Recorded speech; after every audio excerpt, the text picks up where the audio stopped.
So I'd like to share with you some of my thoughts on building a better world, building a better reality for all of us. And this material that I'm going to share with you started out as a presentation that I gave about 2 years ago at Burning Man, interestingly enough. No, 1 year ago. A year and a couple months ago. Right. And I've kind of developed on some of it since then. And it's been kind of fun to talk about just my ideas, what I see that we can do to create a better world and a better society. And the real idea here that I'm going to share is the greatest way to transform the world is to transform yourself.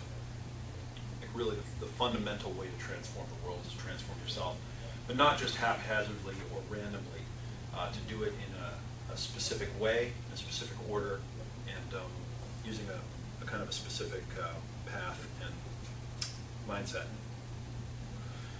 So I think we all know at some level that fundamentally we need a new society. That the one that we have right now has played itself out, and that we're at the end of an epic, or the end of an era, and that something new has to take its place. Now, a lot of people are talking bad about our society and our culture and saying that it's inefficient, it's ineffective, it's bad.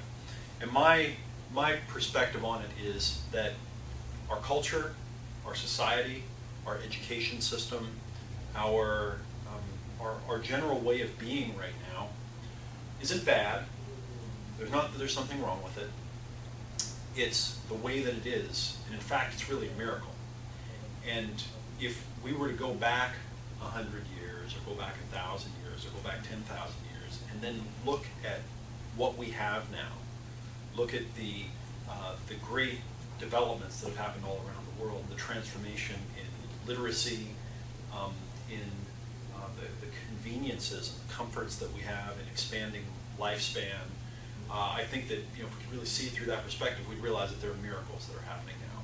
It's very easy though to get caught up in some of the negative things that are happening. And I think that it's more empowering to see what we have now, not as a problem or not as everything's all screwed up, but as incredible raw materials that we can use to create something new and to go to the next level. I think that that's much more empowering.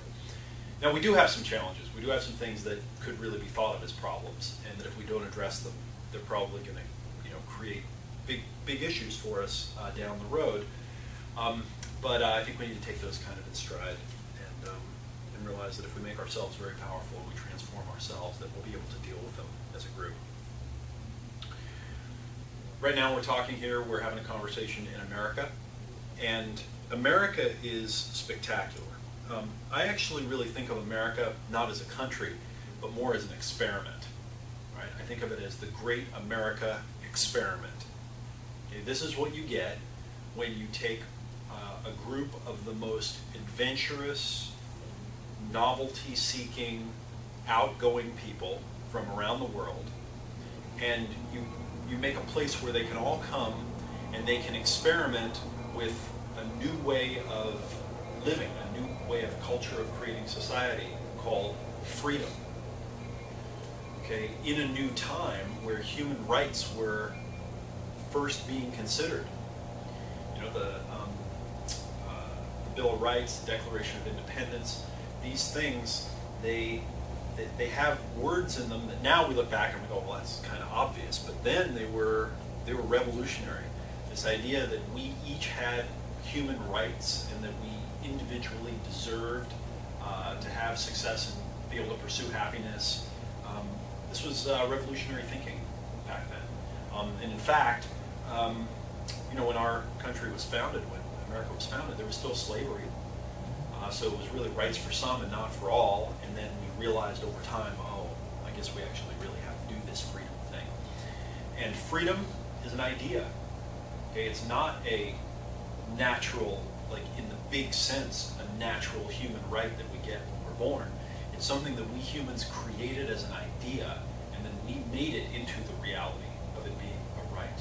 I think that's very powerful, and it's something that's important to remember, that we made that up. We created that. We invented that thing. If we did that, we can do a lot more. But also part of the Great America Experiment was put together all of these adventurous people in a huge land of opportunity with all kinds of natural resources and new machines and new money, and shake it all up and just turn it loose and let it go crazy. And so we've seen the greatest economic, the greatest education, the greatest wealth, greatest lifespan booms in history. They've all happened, mostly kind of started here in America, mostly over the last 100 or 200 years. It's a fascinating experiment, has many upsides. There are also some downsides, though, to the great American experiment. And one of the downsides that I see that, if left unchecked, could cost us all very greatly is when you turn all of these success-seeking, kind of adventurous people loose in a land of opportunity with freedom and not a lot of checks, what that group of people does is it consumes the resources very, very quickly. And because we didn't have feedback systems so that we could know what the effect it was having on the planet, on ourselves, we just couldn't reflect, we couldn't know. The system's gotten going very, very quick, very fast, a lot of momentum, and it's consuming very rapidly. And unless we do something about that, we're going to consume all the resources, and we're not going to be able to survive potentially after that, or a lot of us aren't going to be able to survive. So I think we have to balance out the kind of the success that we're having and the incredible wave of progress with the realization that if we keep consuming and churning through the resources this quickly, that we're going to run out of them. Okay, so that's an important realization. And also, there are a lot of serious dangers that we face that, again, I'm not pessimistic about them in the deepest sense, but I think that it's important to be aware of them. Many dangers, things like fresh water going really fast. Okay, and in many parts of the world, the water is gone. In places in India where they've dug wells 20, 30, 40 years ago, the whole region is dry. It's gone. And while it seemed like a good idea to drill the well because people didn't have water, well, now all of the vegetation in the forests for miles is dying. In addition, in one book I read, it said there are parts, they've been pumping water up from underneath Mexico City now for many decades. There are parts of Mexico City where sewer pipes that used to be underground now stick up in the air 20 and 30 feet. They just stick up out of the ground because the entire city is falling. There are cities in America that are experiencing this as well. And it's one of those things that's just kind of, it's very hush-hush. No one really wants to talk about it. As success increases, water consumption goes way up. We don't know what we're going to do about it. The oceans, where most of the water and a lot of the lungs of our planet kind of live all in this ocean. That's being polluted very quickly too. I just read an interesting book that was sharing just 10, 15 years ago. A guy was sailing home with his crew after doing a race. They were racing up near Hawaii or something. And he was sailing out through the Pacific Ocean, and they decided to take a shortcut with their catamaran through an area that is just kind of there's no wind, nothing's really happening. It's kind of a part of the ocean where there's not a lot of life. And because they have something that can be powered with a motor, they could motor through this.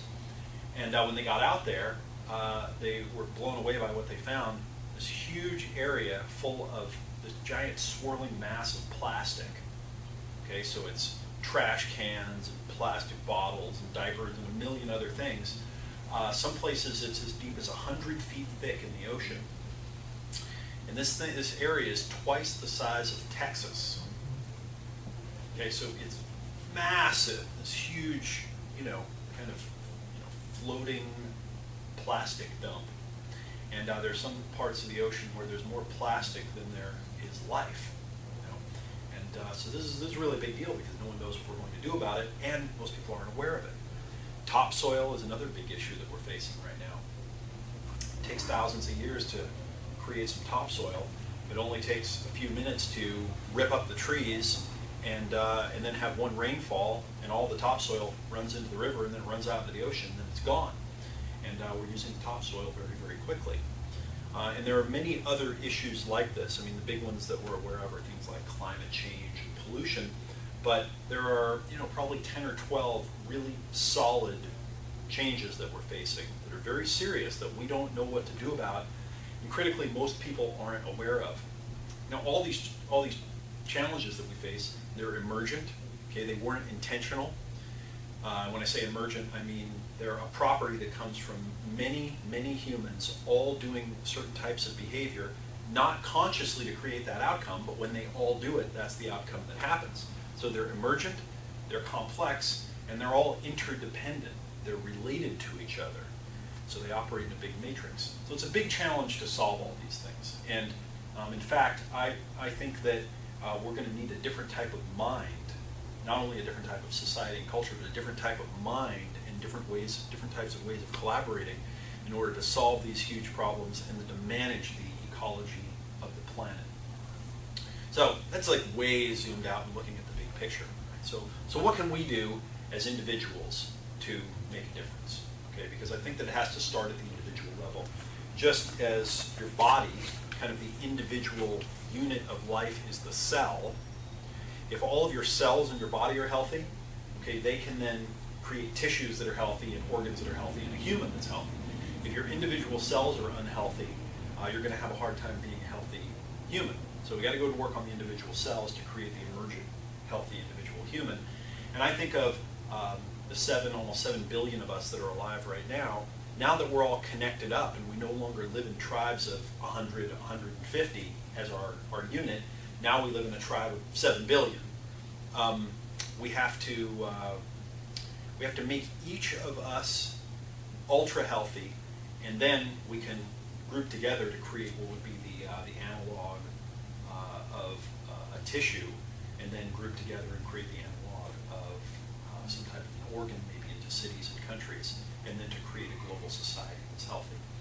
And right now I actually think that not enough focus is being put on the health of the individual human, and that if we put more focus on the health of the individual human, we're going to do better as a society.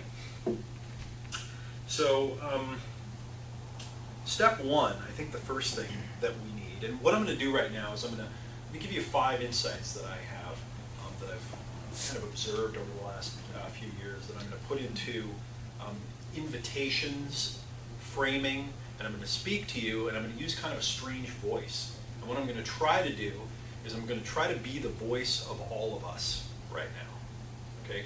What would all 7 billion of us say to you as an individual if we could? Right? If we could get on the same page, what would we all say? And I think the first thing that we would all say is that we need you to recognize what your unique gifts are as a human. We need you to recognize what your unique gifts or talents are as a person, and then to develop those talents to the greatest, what I call a strength. Okay, so talent is the thing that you got, the gift. The strength is when you develop that through studying expertise, through practice, through mentoring, education. So we need you to recognize your unique gifts